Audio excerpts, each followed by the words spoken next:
Hi, curious people. I am happy to share a little bit of a lower leg, ankle, and foot release with you today. My name's Tessa. I'm a teacher at our yoga space in Kelowna, BC, and I'm really happy to be sharing one of my favorite calf stretches with you, as well as getting into the feet and the ankles. So as we're changing footwear to more of our heavy boots.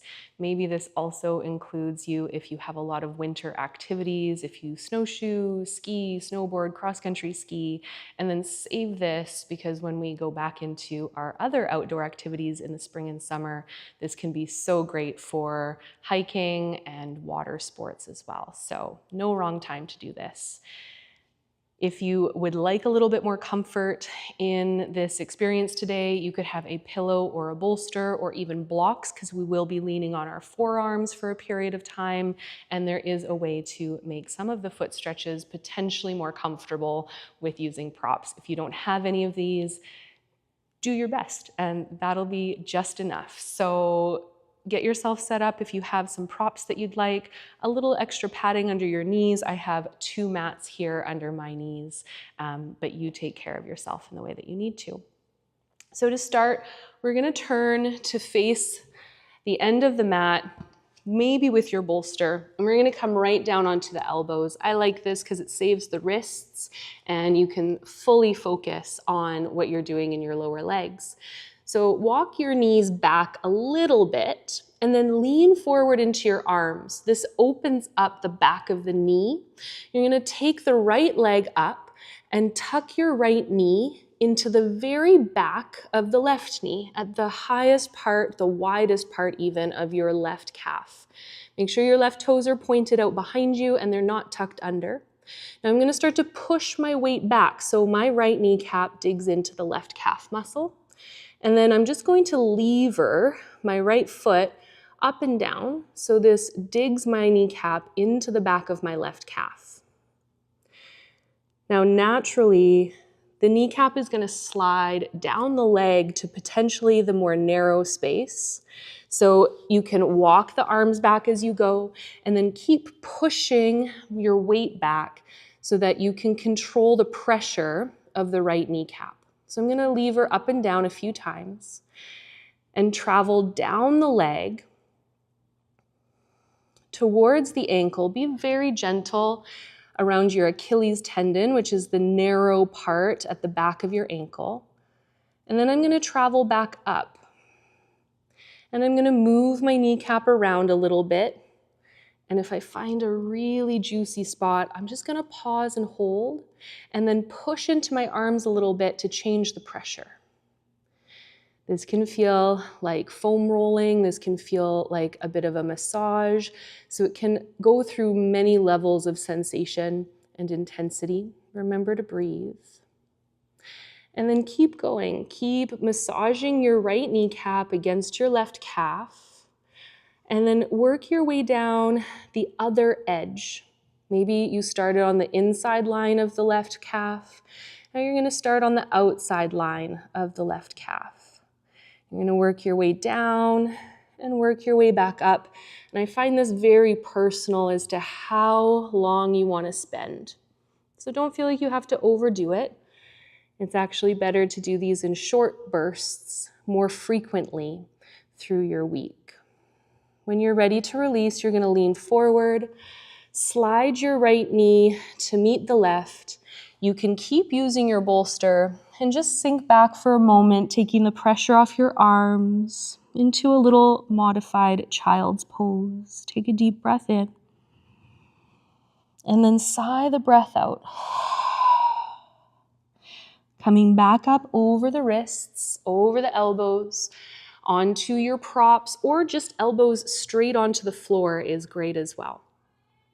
Lean forward enough that it opens up the knee, and we'll switch legs. So left kneecap behind the right kneecap. Dig your kneecap into your calf muscle and then start to lever your left foot up and down. So as you hinge the knee is going to start to migrate. Go to the inner edge, the outer edge. If it feels good, just go straight down the middle of the calf. Again, careful around the ankle and lean back to control the pressure. So you can push through the arms more or less as you need to. Put your knee on different angles. There's always a little bit more insight going into the second side of something. Not that the two sides of the body are the same, but you might get a little bit more curious or adventurous on this side. Try and go down the inside edge, the outside edge of the leg. If there's a juicy spot or a spicy spot, whatever your experience is, isn't wrong. Just pause and hold. Take a couple big breaths.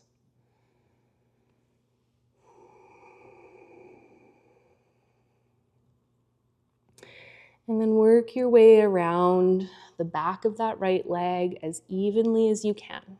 Let's give it another few breaths. Remember that the toes are pointed back and the ankle and shin bone are attempting to lie flat on the floor. So as we massage the back of the leg, we're actually creating some lengthening in the front of the leg, getting an extension through the top of the foot and the front of your shin.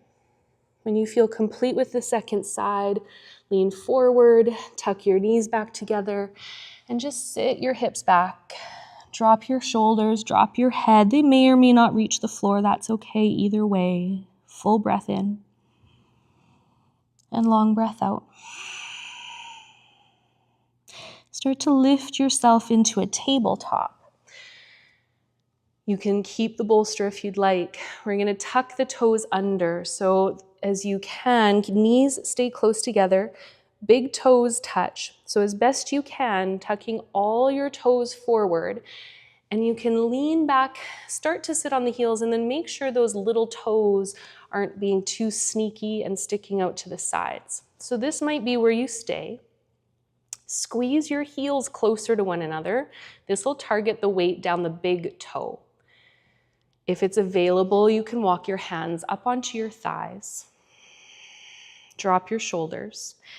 If you're in between wanting to be here and leaning forward on your hands, your pillow or bolster underneath your knees will decrease the intensity and the angle at your toes, which might make it easier to stay here longer.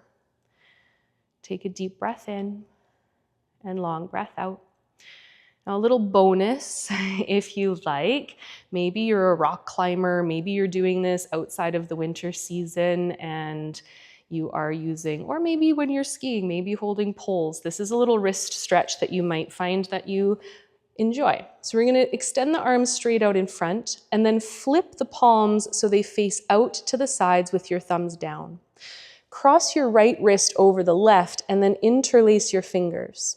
Scoop your knuckles towards your chest, dropping your elbows, and snug your hands right up against your sternum.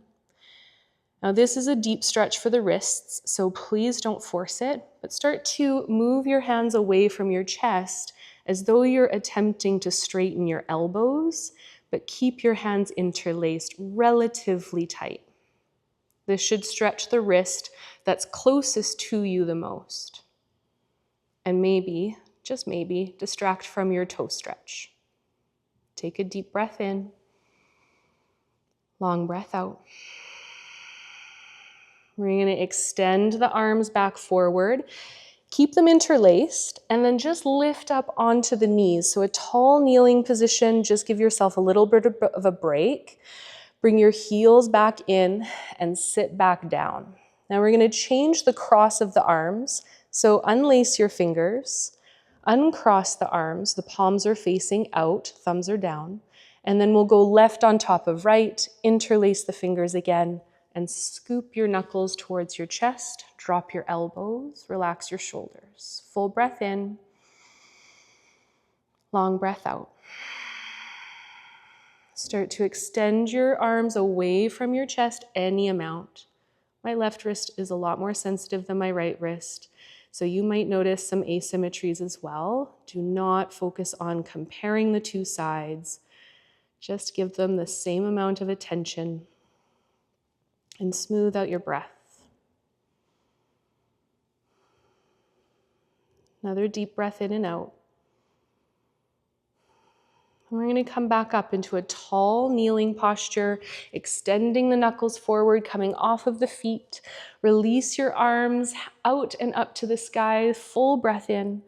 And as you exhale, come forward into your tabletop. Knees either on your bolster as long as you're balanced or on the mat. Untuck your toes and tap your feet out against the floor. That was a long time stretching into those toes. Take a deep breath in, long breath out. Now for this next stretch, if you are or could be pregnant, please don't do this one. Do one of the postures or stretches that we did before, and then in the final stretch that we do for our ankles and our feet, you're welcome to join us back in again. So I'm going to turn to show you the setup of the ankles. Again, we're going to sit with the knees quite narrow and cross the right ankle. So the narrow part of your right shin sits across your left Achilles, right where your Achilles and your calf connect. And you're going to work towards sitting back on the legs with your ankles crossed. Now, if you feel a little bit lopsided, that's no problem. If you have props that you'd like to use, you can take them to your sides. You might even lean a little bit of weight onto them, so that's totally okay. And use your own discernment as to how long you want to hold this for. Maybe 5 to 8 breaths. If you're feeling a little bit of, I'm gonna cut that. If you're feeling a little bit of aversion to the discomfort, breathe deep. Know that that's part of this. Shouldn't be painful, strange and uncomfortable, yes, but it shouldn't hurt. Let's take one more breath. And then start to come forward. As you lift up off of your ankles, we're going to lift the feet and just give the feet and the ankles a little roll before we switch sides. So we're going to go left shin across the back of the right ankle. So again, this is where the calf starts to narrow. You shouldn't feel like you're sitting too much on your heel. Begin to walk back. Sit tall. If that aversion kicks in, it might even kick in faster the second time. Turn your palms up. Create a gesture that you're open. And find a steadiness in your breath. And just let your weight melt down over your feet.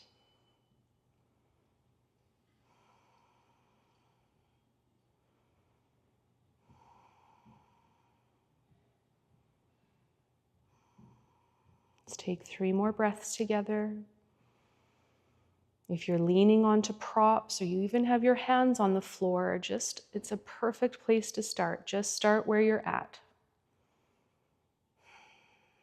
Slowly coming forward, off of the ankles, lift your feet and float them around a little bit. Something that I like to potentially add in here is one more toe stretch that's symmetrical, sitting back to the heels. If you needed a moment to get off your knees, you could stretch into a downward dog, relax your neck, maybe walk the feet out a little bit. So whatever you feel like you need to do to just neutralize your body, have a little change in the shape that you're in, take your time. When you're ready, you'll come back down onto your knees, and we've got one more to do with the feet. So if you skipped the last one with the ankle stretch, because you may or may not be pregnant, then this one will be safe for you. So again, I'll turn you so you can see where my feet are lining up. And you're going to take the top of the right foot where it's a little bit bony and put it into the arch of your left foot and then sit back. Try and keep your ankles from splaying out to the sides and keep them a little bit narrow. And you might have to fish around a little bit for an angle that works for you. If you've had ankle injuries or you have a lot of mobility in your ankles, you might notice that the ankles are a bit hard to control. I know I do. So take your time with this. We want as much of the bony part of the top of the right foot sitting into the arch of the left foot. And there's a strong energy point, a marma point there that can feel sensitive. And if you do notice any sensitivity or even a vulnerable feeling around your joints, just know that those sensations, being sensitive or being vulnerable, are not bad qualities. They're actually very important qualities. Take one more breath. And then we're going to lean forward. Come onto your hands. Lift your feet. Give them a deep flex and point, and we'll alternate. So the sole of the right foot is going to cradle the top of the left foot and try and get the bonier part of your left foot into the sole or the center of the instep of your right foot. Again, you might want some bolsters or blocks here to help balance your seat if you do feel like one side's quite different to the other. And by all means, if you feel like there is a more intuitive way to do this or a slightly different alignment with how they're crossing over, you just switch it up. Your yoga mat and your time exploring postures and stretches and movements on your mat is an experiment. Use your mat like a laboratory, and you just find what works best for you. And if you find something you really love, share it in the comments below. Take a nice deep breath. This can make the temperature rise in the body, so make sure the breath isn't getting choppy or ragged. And when you're ready, we'll come forward off of the feet one more time. Lift your feet, give them a little flex and point, and one final time into the toe stretch. Big toes touch, knees touch. All your toes are curled forward, and we're going to sit back. And this might feel quite intense, but it's going to open the calf, the ankle, and the bottom of the foot, where we just explored all of those pressure points. Take a deep breath in, long breath out. Relax your shoulders. One more time. Deep breath in and long breath out. Come forward onto the palms. Tap your toes out if that feels like the right thing to do. And then come around to a comfortable seat. And if you need to add anything else into your movement here, I might even suggest finding one of our other videos to watch and find a few more moments just to yourself and take care of your incredible bodies. Thank you all so much. Well done.